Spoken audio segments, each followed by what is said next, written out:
Welcome to On the Line, the show that connects you to Vice News. This week, millions of women and girls around the world have experienced female genital mutilation, but the damage can be reversed.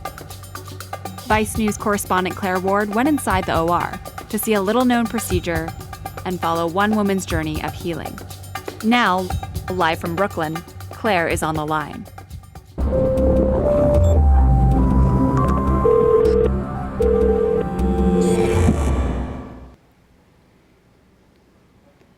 Hi, I'm Claire Ward. I'm a reporter with Vice News. I'm on the line today to answer your questions about my documentary, The Cut That Heals, which is about reversing female circumcision. I understand my producer, Michael, has some questions lined up, so take it away, Michael. We've got some great people lined up to ask you questions. First, we have Yassine Khan calling us from Arlington, Virginia. Let's say hey to Yassine. Hi. Hi, Yassine. My question is, in the documentary, Ayan talks about how she hadn't even told her best friend about her being an FGM survivor. So I was wondering how you kind of helped make her comfortable enough to tell you and share that on TV. That's a great question. Ayan and I have had many, many conversations from the very beginning. When I was looking for someone to share her story, we went through the clinic, Dr. Bauer's clinic, and asked, are there any upcoming patients who'd be comfortable enough to share their story? We weren't expecting to have anyone step forward because it is such a taboo issue, and in researching it, I realized it's very hard for women to come forward. So when I began speaking with Ayan, I think we just really clicked as two brains connecting with a conviction about breaking the silence on something that affects so many millions of women. Mm-hmm. And she just had a way, this very forthcoming, plain-spoken way of talking about her experience that was incredibly level-headed and dispassionate, at the same time filled with conviction. It's hard to explain, but she's a nurse, and I think as a healthcare professional, she's able to both experience it on a personal level, but also on a healthcare level. So she thinks about it like a nurse. You know, the educational value in sharing this story is immense for other healthcare professionals and other women who have gone through it. So the fact that she hadn't discussed it with her friends or her family, but she could discuss it with me, probably has something to do with the fact that I opened that conversation, and that was the entire nature of our relationship. I think in your personal life, it's harder to kind of tell the people you're closest with about, you know, the most difficult experiences you've had, but when a journalist is sort of asking you to reflect on your experience, it might be a little bit easier to do that with a stranger. Although I wouldn't say we're strangers now. I think we've become incredibly connected through this story, and I think it has been cathartic for her. It's been difficult, but I think overall she's reported that it's changed her life for good, and it's also made it more complicated. Sure. Thanks. All right, so that was a great answer. We have another question from you. This is a Skype video message sent to us by Natasha Martin from Milwaukee, Wisconsin. Hey Claire, it's Tasha from Milwaukee. I was just wondering, given Dr. Bauer's extensive work with the transgender community and her work with sexual reassignment surgery, how is it that you became aware of her work with FGM? And was it significant for you or for Ayan that Dr. Bowers is transgender herself? And how or why did you think that was important to include in the documentary? Thanks. Those are some great questions, and there are a lot of them, so I'll try to address them all. First of all, we found Dr. Bowers because she's a physician who performs this surgery, not because of her transgender work. That actually emerged as I spoke with her and found out more about her story. So Dr. Bowers does address it in the documentary, and I ask her the question. So maybe let's start with playing that clip, and then I can talk a little bit more about how we decided to include her backstory and the fact that she also had the very same surgery she performs in the documentary when she was transitioning from male to female earlier in her life. So let's take a look at that. What's happened in my life is that, yes, I wasn't born female, but always felt this way, and so I went through a process in my late 30s to transition. It it does give me a bit of empathy for people that are seeking restoration of their clitoris. The fact that they feel like part of their identity was taken by the process of FGM. So you can see in Dr. Bauer's response the way that she positions her motivation for doing the surgery isn't necessarily because she's transgender and received the surgery herself when she was transitioning, but because she's a physician who cares about human rights issues. And maybe the clip wasn't long enough to include some of the more passionate moments where she describes her conviction. But what I found in following this line of questioning with her is that I really had to check myself as a journalist. I felt like I had discovered this neat little bow that I could tie. Oh, look, she performs the surgery. She's had it done herself. Surely restoring sexual identity is the through line in her practice. No, she happens to be an exceptional surgeon who can do this particular procedure very well, and she's also made a very good living and built a whole community around what she does. So to reduce it to she's a transgender woman who performs a surgery and isn't that neat is, I think, a little bit reductive. And I talked a lot to my editor, Ann Garrett, about this because we felt like her backstory was both relevant to include because she's a rock star, but not necessarily narratively honest to say that's the entire motivation for her performing the surgery. So thanks for the question. It was a complicated one, and it's something that it took us a lot of time to address ourselves. So let's take the next one. Okay, so the next person we have lined up for you to talk to is Ensapeng Motema, who's calling us from Doha, Qatar. So let's say to Ensapeng. Hi, Ensapeng. Hi, Claire. I imagine there must have been discussions about whether to include the restoration procedure to actually show it on video. Mm-hmm. Can you talk a bit about the discussions that you had and the points that would have ultimately led to you deciding that you needed to actually show it? Because one would argue that you could have done it without showing, any of the cutting on video, and the story would have still had the same or a similar impact somewhat. Well, I just want to start with a question back to you, and then I'll answer your question. Before watching the documentary, had you ever seen an example of FGM before? I had not, and I know about the subject mainly because of where I come from, mm-hmm. The village and the tribe that I come from, where they have female circumcision. Mm-hmm. I've never seen it, and I'm very much interested in the subject. I would not be any less interested in the subject without not having seen it. Sure, of course. The fact that I had never seen it, and I actually never had any desire to ask anybody to open up their legs for me to see, didn't mean that I don't care about the subject as much as I should, or I don't feel as much for the women as I do.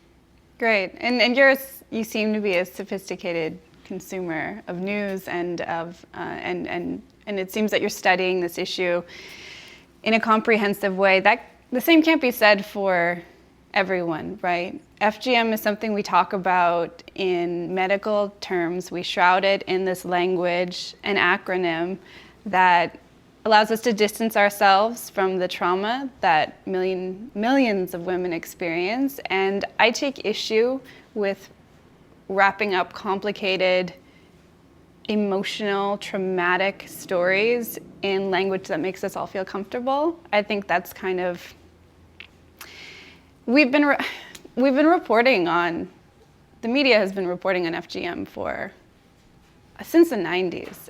FGM became this acronym that's thrown around. You read articles, you Googled it right now, you'd find plenty of articles about it. I just find that when there's a saturation of coverage on an issue, you have to find a way to wake people up and make them care again and make them pay attention. And I have no problem making people uncomfortable with my work, because sometimes I think that little bit of discomfort, that unease that people will feel in watching something will create a visceral reaction in them, maybe a level of outrage that we should be feeling, that this is still perpetuated. I mean, prevalence is down around the world. The fight is being gradually won. Somalia, where the incidence was over 90%, the prevalence of FGM was over 90%, officially banned it in 2012 with their new constitution. I actually wrote down what the Constitution itself states, which is that circumcision of girls is a cruel and degrading customary practice and is tantamount to torture. That's the government of this country calling it torture. I think if we're getting to a level where we're addressing this, we also need to be able to see it and hear the stories and sit through the discomfort of hearing a survivor's story and see what it looks like. I just think in our business, showing, not telling, is really where we can be very effective and create change. So that's my answer. I also think there's an extraordinary educational value in it. So the flip side is the fact that this documentary is assisting healthcare professionals in understanding the cultural sensitivities and also the medical challenges of treating women who have had FGM for a variety of things. There have been a lot of reports recently that doctors in the US are seeing more and more African immigrants in their examination rooms. They're seeing examples of FGM and they don't know what to do. There was the New York Times article that came out a few weeks ago where a doctor is describing being in an examination room with a woman who is pregnant who has FGM and trying to navigate the conversation with the woman and her husband about how they want to go about giving birth to this child. And the husband requested that she be closed up after she gives birth. So essentially treating the woman as a vessel for giving birth, and beyond that being closed back up to guard her chastity, or not chastity, but her purity, and to keep her humble and reduce her sex drive. I mean, I think that kind of culture shock for American and probably British Canadian physicians who are seeing more African patients is going to be happening more and more. And I think the documentary and showing the OR, showing one doctor's interaction with the patient and navigating that, and then also showing how the procedure looks, is something that we can learn from and hopefully build on, because it's only going to increase more and more. And I think the story now isn't that FGM exists, that it should be banned everywhere, and that awareness should be raised. It should be the healthcare profession needs to be ready to know what to do with a woman who is pregnant, who underwent FGM as a child, a woman who is seeking to restore sexual pleasure, which is what Dr. Bauer's procedure does. These things are incredibly valid, and just talking about the problem without addressing the consequences that women live with later in life isn't enough.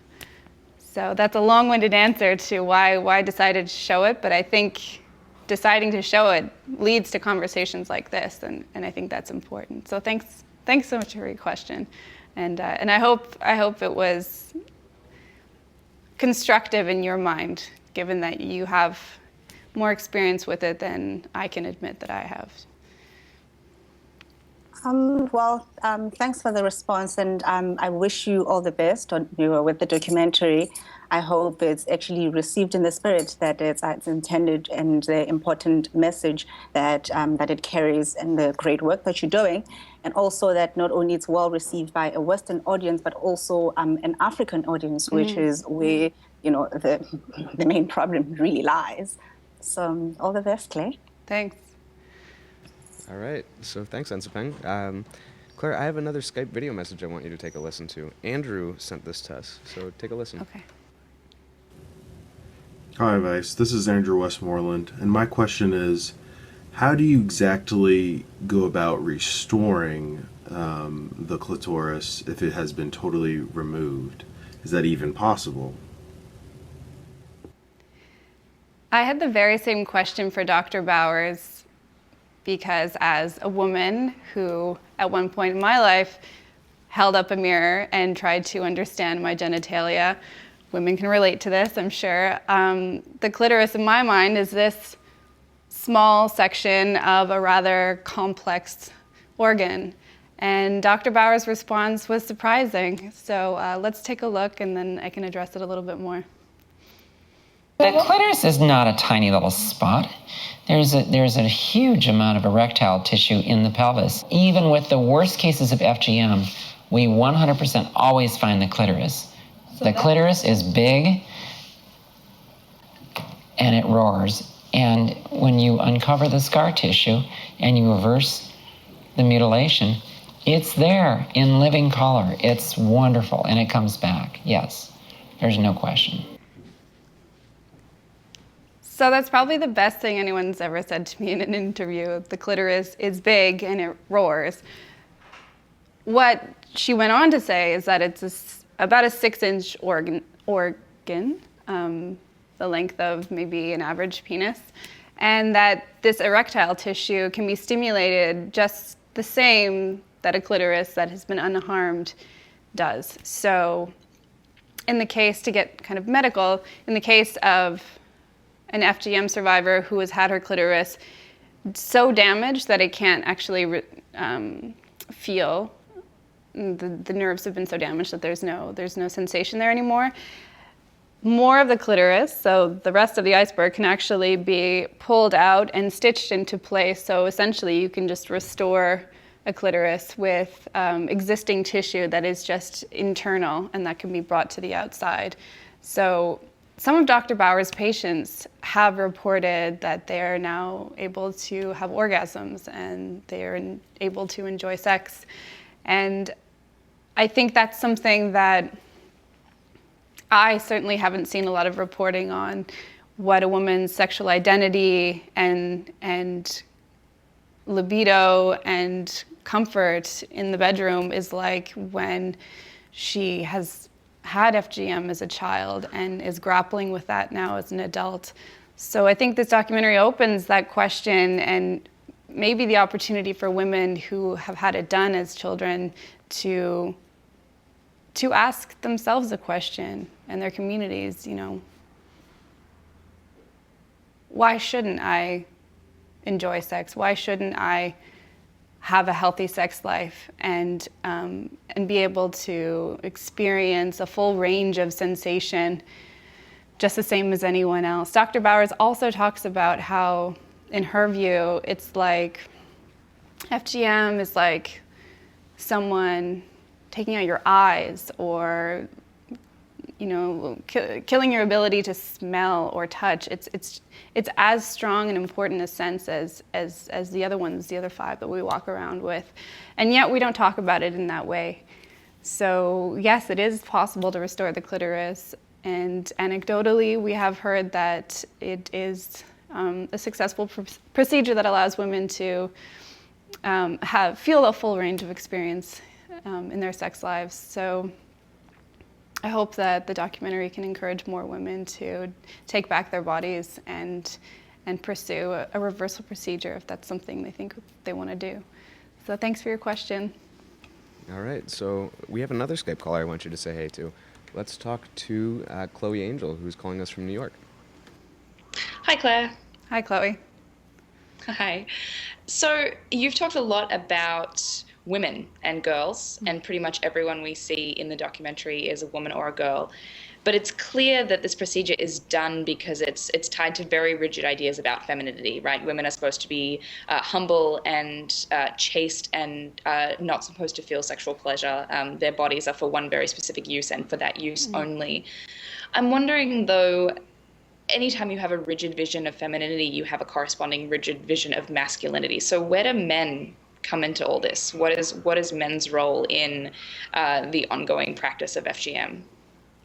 That's a great question. It's also difficult to address because it's such a widespread practice across 29 or 30 countries in the world. So speaking generally about it can be problematic. But what I can say is that we did explore the male point of view in developing this story. In deciding to focus on Ayan's story in particular, there wasn't a lot of male presence in her experience whatsoever. So when she had it done in Somalia at the age of 6, her father was actually away on a business trip.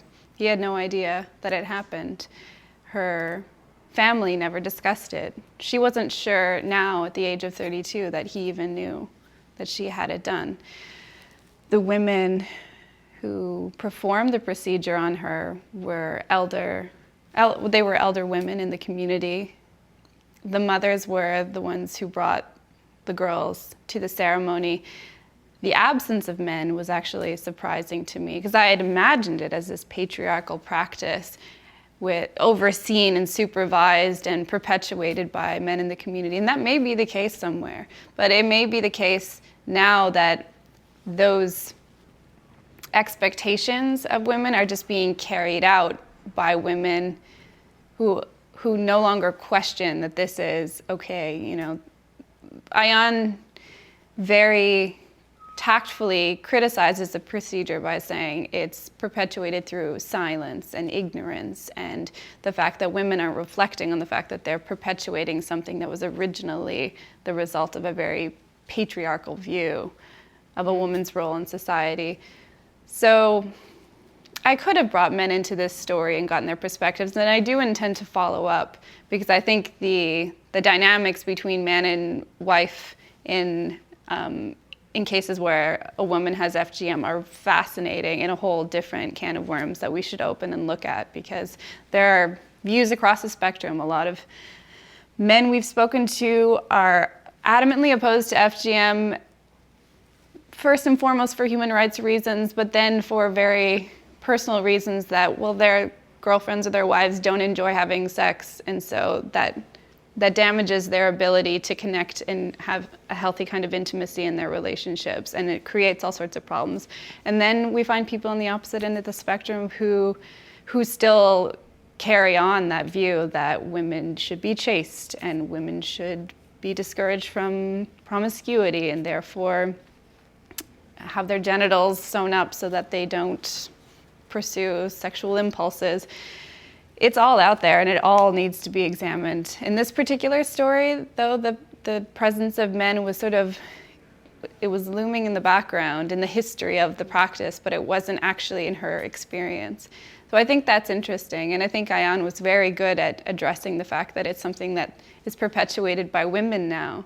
So if women who speak behind closed doors about their experience can look around and see who's actually carrying on the practice, we may be closer to ending FGM than we think.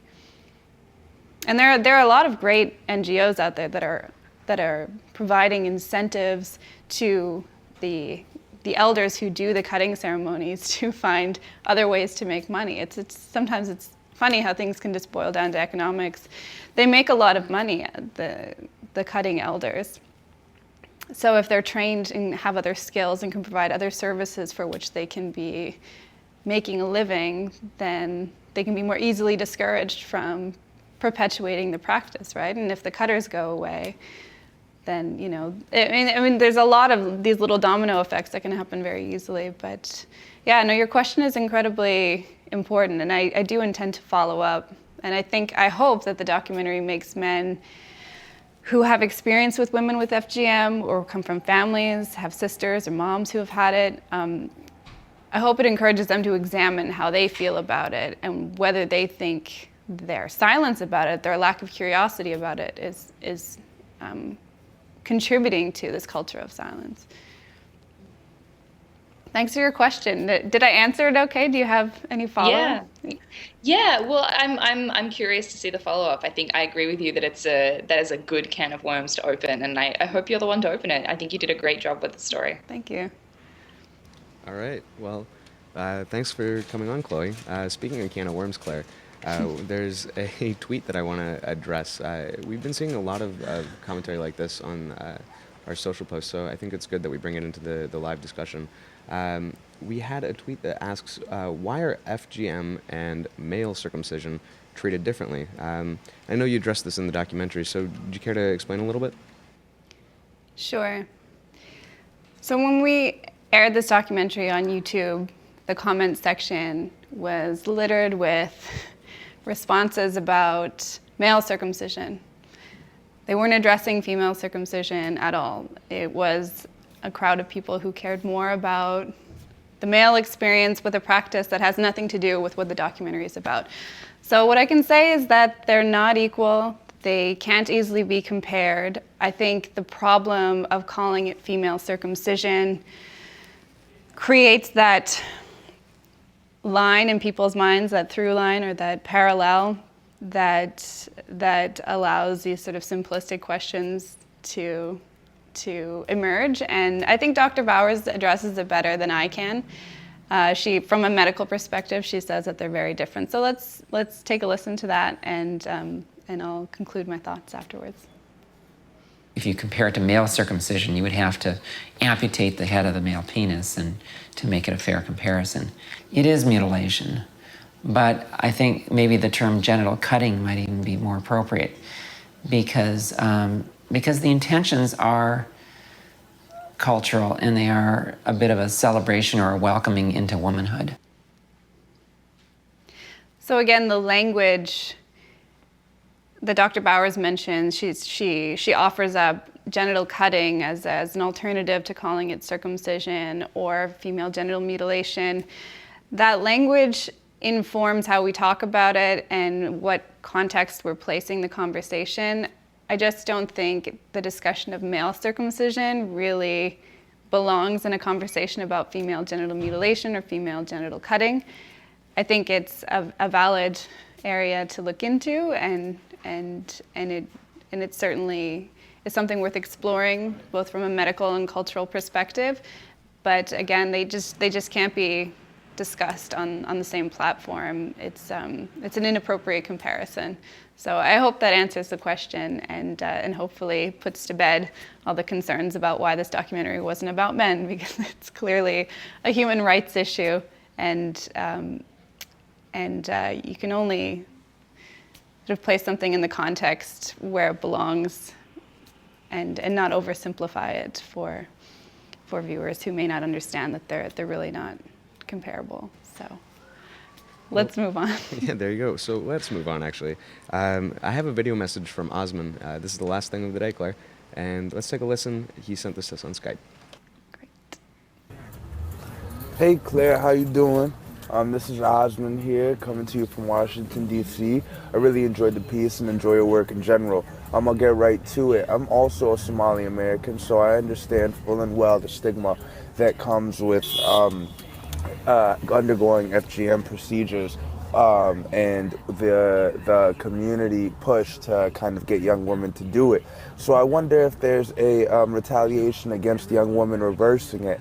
And because I imagine there is, I want to know if there are mental health services that the doctors or the people that fund the doctors providing the reversal surgeries provide to the young women entering their community who may face some sort of backlash for electing to undergo the procedure. Thank you very much. Thanks for that question. I think it's super important.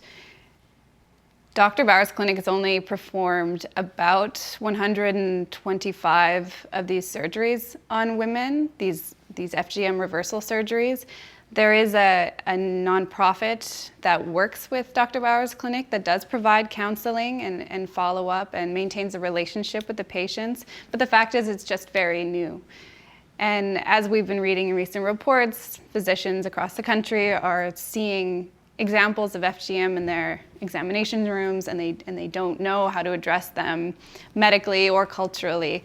So it seems as if we're at the beginning of a conversation of how to support and address survivors of FGM in the United States. And I think that hopefully Ayan's story will clue people into the fact that the experience in the OR is really just the first step in a healing process that will take quite some time, maybe a lifetime, to really recover from. The fact is, it's a highly traumatic experience, and it's certainly within reason to assume that post-traumatic stress is a big part of a survivor's experience.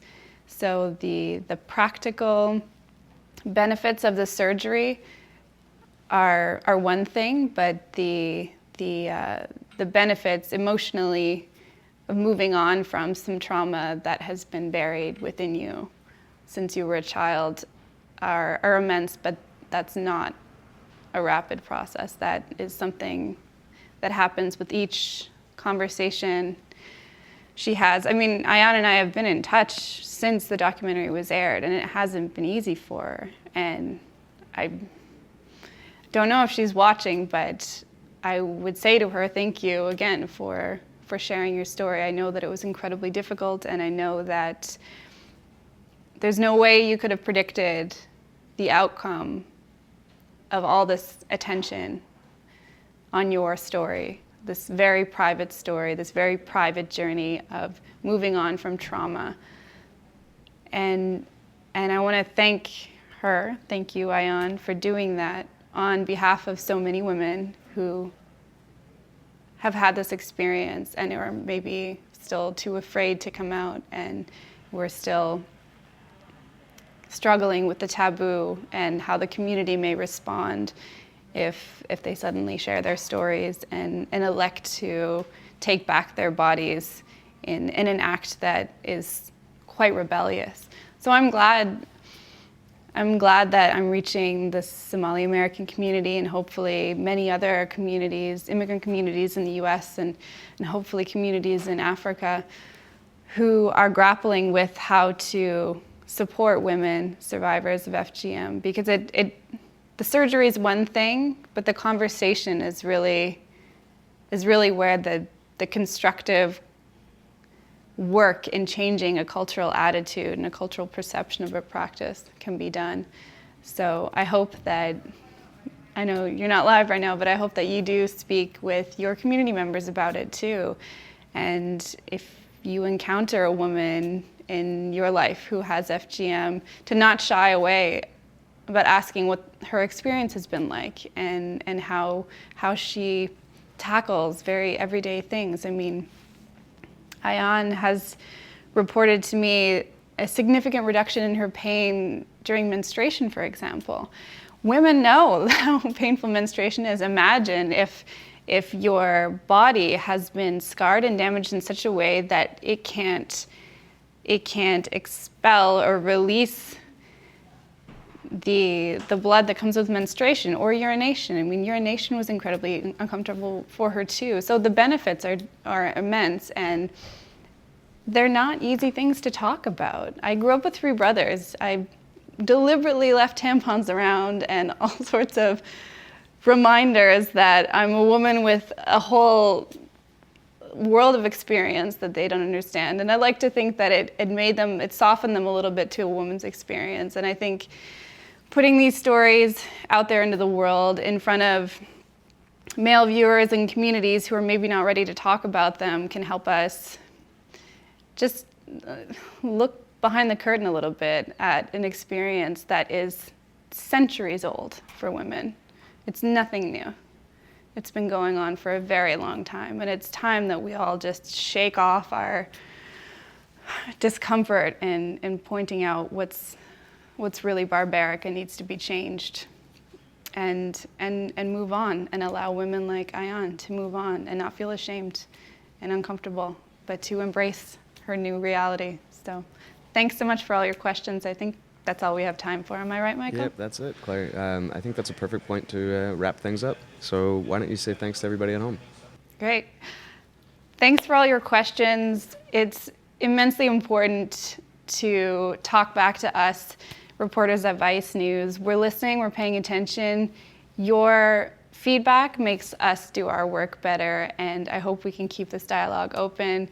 You can tweet at me if you have more questions after watching this. You can email me, reach out. I'm immensely open to broadening this conversation and making it more constructive for all of our viewers. So thanks again, and tune in next week. Cutting or female circumcision, whatever one prefers to call it. I mean, something that has been going on for thousands of years. And I think it survived for so long because the fact that it's taboo to talk about it. I believe that if women become comfortable talking about their experience. That's the only way we can stop this.